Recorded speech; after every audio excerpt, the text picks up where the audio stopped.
Hey guys, how's it going? It's Mr. Oliver, your favorite online English teacher, and I just kind of wanted to give you a little recap after the first paper, and there were some things that a lot of us made errors on. So the kind of the whole point to this class is you turn in a paper, you figure out what the errors are, and you make that better for the next paper. So every paper kind of builds on to the next. So if you didn't get a great grade, don't worry. That's okay for that first essay. I've got it scheduled out as far as the points on your essays that they accrue more points as you go, so that a good paper at the end will outweigh a bad paper at the beginning. Okay, so I don't have any reason to worry about those of you. The only thing I'm worried about, I will say, is that I had very few um, posts on the last couple of discussions, and so if you're still with us, don't forget those discussion posts. If I'm gonna be looking to see people who haven't logged in a while, and drop folks if you haven't logged in a couple of weeks, obviously. You'd be doing, you'd be logging in at least and doing work once a day, once a week. If not 2 or 3 times a week, depending on what your needs are. Okay, so some of the things I wanted to recap with you as far as issues with the paper is when you put a quotation in, your body paragraphs, especially, there has to be at least one quotation citation per body paragraph, at least one. There can be more, but there needs to be at least one. And you can also have one in the intro or conclusion, but there needs to be at least one as a requirement for the paper. One one citation per body paragraph. All right, those quotes can't stand alone. So if you've got a quotation there has to be either an intro with your words, the speaker says, or the narrator. We're going to be talking about fiction. So coming up now, we're reading about fiction. So it would be the narrator. The person who's talking in the story is called the narrator. So it'd be the narrator speaks, comma, and then you give your quote. That has to be in there. You can't end a sentence, put your quotation marks, have your quote, end quote, and then the parentheses and that be it. Like, there's got to be at least, you've got to have at least a couple words in there that are your own in every sentence. Does that make sense? Obviously, if any of this that I go over, I'm gonna be doing it pretty quickly. I'm not looking at you guys to see who's got a question because I'm on video. So if you do have questions, please let me know. I'm trying to fill those. Also, I'm finding, guys, this is something that's kind of happening as I go, is that, it's better for you to email me than it is course messages. I'm sure a couple of you might have gotten a little frustrated at me that it took me a few days to get to you on course messages. That's my fault. I take full responsibility for it, but I like getting back to you as soon as possible. And I think I can get by. I'm not checking my emails as much as I'd like, or getting to them. I've got so many. But I think I'll be able to get back to you quicker by email than my course messages. So it's loliver@pulaskitech.edu. All right, some more issues. Theme versus topic. In your essays, if we're discussing theme is not just love. It's what the story or poem or work of fiction says about love. So a theme is, here's what the point of the story is. A lot of you wanted to talk about topics like, oh, the theme is love, and oh, look, there's love in the story. Well, or in the poem. It's like, yeah, no kidding. I can see there's love in the story. What I want to know is, what is this work? We're working on fiction now. What does this short story say about love? What's the point of this? What about love is the focus of the particular piece? So when you're talking about theme, if that's something that you discuss in your essay, then be sure that you're talking about theme and not just a topic. Page length. Guys, I don't want to give you a page length.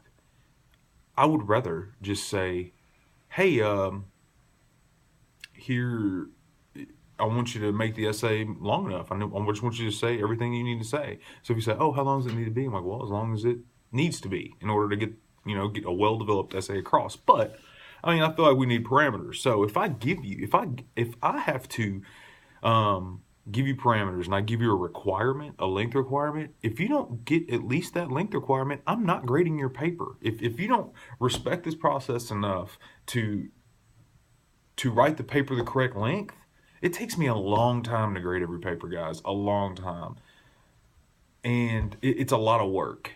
And I'm not grading it. If it's not long enough, I'm just gonna give you a 0. I'm sorry. It's a link. It's a requirement. It's if nothing else, it's helping you learn about the world. If you're not, if you can't make deadlines and you can't, follow instructions and make it happen before the due date, then you're gonna miss out. You're gonna miss points. You're gonna in the future. There are gonna be consequences. So if the paper's 3 to 5 pages long, that means 3 full pages with at least a line on the 4th page. That doesn't mean a couple of lines on the 3rd page. That means 3 pages, 3 full pages. 3 to 5 means 3 full length pages with a line or 2 on the 3rd page, on the 4th page, at least. That's 3 to 5 pages. Now, if you go over that, that's fine. If you go over 5, if it's supposed to be 3 to 5 pages, you go a little bit over 5, that's fine. But it needs to be at least 3 full pages and a couple of lines on the 4th page. That shows me that you went over. If your paper is 2 full pages and the 3rd page is like 15/16 long, all the way to the bottom and not quite, doesn't bleed over to the 4th page, it's a 0. Make that very clear to you. I'm not trying to be rude on this, but 3 pages is 3 pages, guys. 3 full pages. I don't know what to tell you. And I had people, it just broke my heart. I had to give 0s because, hey, there's a length requirement. It was on the directions. Everybody knew it. I don't know what to tell you. So if you have questions about that, let me know. Guys, there's plenty of time to work on this paper. If you don't reach the length requirement or you have issues with the paper, it's because you didn't get started on it early enough. I'm trying to get this video to you right now before this next essay opens up, or at least anywhere near this due, so that you can get and understand that the earlier you get working on this, the less likely you're going to make errors. That's the one thing about the online Comp 2 class that's different from in-class Comp 2 class, is that I can take you through those steps myself. And in here, you got to be motivated. You got to be self-motivated, and you got to do it on your own. As far as me actually saying, okay, today the intro's due, tomorrow the body's due, and then the next day, okay, I need your full rough draft. Okay, we're going to peer evaluate. We're going to do all that. We don't get to do all that online. I'm working on ways that maybe we can do that in the future, but right now it's not set up that way. So please, please, please don't wait till the last minute, because that procrastination is what causes papers to be short and what causes us to panic and get into trouble by plagiarizing. And if you plagiarize, I haven't had to do any in this class, but in a couple of my classes, I've had to burn people on plagiarism, guys. Got rid of them, 0s, bye, gone, written up with the school. Like, it's bad news. So I'm not insinuating that you guys would do that. Don't. But if you do, if you do get started early on your paper, you're not gonna have any pressure to do that. So just work on these papers. I appreciate your hard work. Don't wait till the day that it's due to call me if you have any trouble. All right, you need to be making those calls to me. Those shouldn't be panicked calls. Those should be, hey, I've got a week left to write my paper. I've written an introduction, but I'm hung up on how I'm going to use this quotation on this page, or how do I do that? I give you plenty of information to use online in the module. You may not have all that information in the writing about fiction module that's coming up for your essay assignment, but you can go back to the writing about poetry assignment. That still will be open for you to go back and see those different tools and things, like the MLA format and how to find that. Let's see what's next here. Be sure that you have a last name and page number in the top right hand corner of your paper. That should be in the header. I'm actually gonna show you here. Give me a second.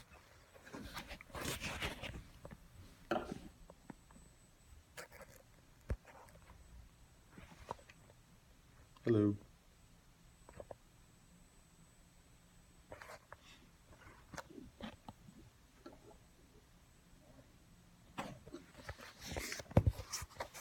Maybe. Here, just give me a second while I work this out. All right, first of all, I'm going to get into Word documents.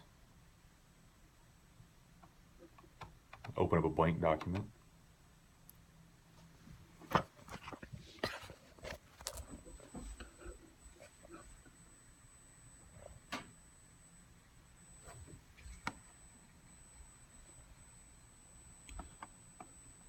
If you'll go right up here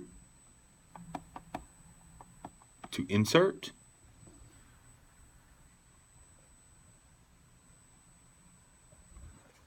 this is not working very well. I'm just going to talk you through it. I know you flip it around so that I can be looking and seeing what I'm doing, but it's not working out. This is my failure today. Everybody eats one failure per day, right? It's also 7:13 a.m., so I'm rambling. All right, when you pull up Word, if you'll go to Insert and then slide over to the right and put your arrow on page number. It is about 2/3 over to the right side of the page underneath header and footer. Don't click on header, click on page number. When you do click on it, you're going to get a drop down box, and it is going to have different things for you to choose from: top of page, bottom of page, page margins. Don't click on, but just hover your arrow over top of page. When you do that, there are going to be another set of possibilities that pop up that you can choose to the left of that, and you need to click on plain number 3, and you'll see it's kind of a model of the page number being in the top right hand corner. When you click on that, it'll automatically put your page number in the top right hand corner. It'll put 1 up there. Now when you do it this way, you don't have to go and put it in every page. It does it automatically for every page. Once you get that number up there, you put in your last name. And then you make sure that there is a space in between your last name and that page number. Then you highlight it and you change the Times New Roman 12-point font. You have to do that separately from the rest of your paper because Word believes that that header and where you write the essay are 2 different documents. So you have to change them in both. That's all you do in that page number header. Then you go down underneath the header line, which you'll see when you do it, and double click, and you put all your information, your name, my name, class name, date. That goes in the upper left-hand corner of the document, not the header. So don't put it up there. And be sure it's double spaced, just like, your name, my name, that information. Be sure it's double spaced just like the rest of the paper.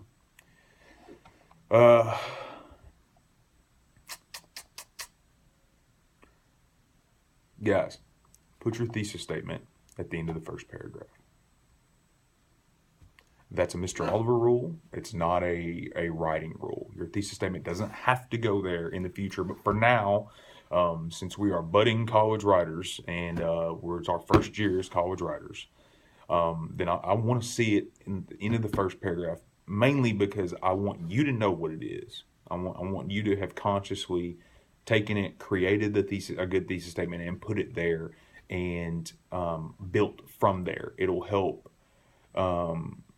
you with setting up your paper, because as we know, every topic sentence that comes at the beginning of every paragraph after that should tie in directly to that thesis statement. If you're discussing how in A Rose for Emily that Miss Emily, read it if you haven't. Miss Emily's insanity is driven by how her father treats her, or how the men in her life treat her, then the first paragraph should be like, one reason that she's insane is because I think she's insane. Maybe she's not. She's definitely insane. One reason that she's insane is because the way her father treated her. So you mentioned insanity, you mentioned men in her life in the thesis statement, and in that first paragraph of the first body,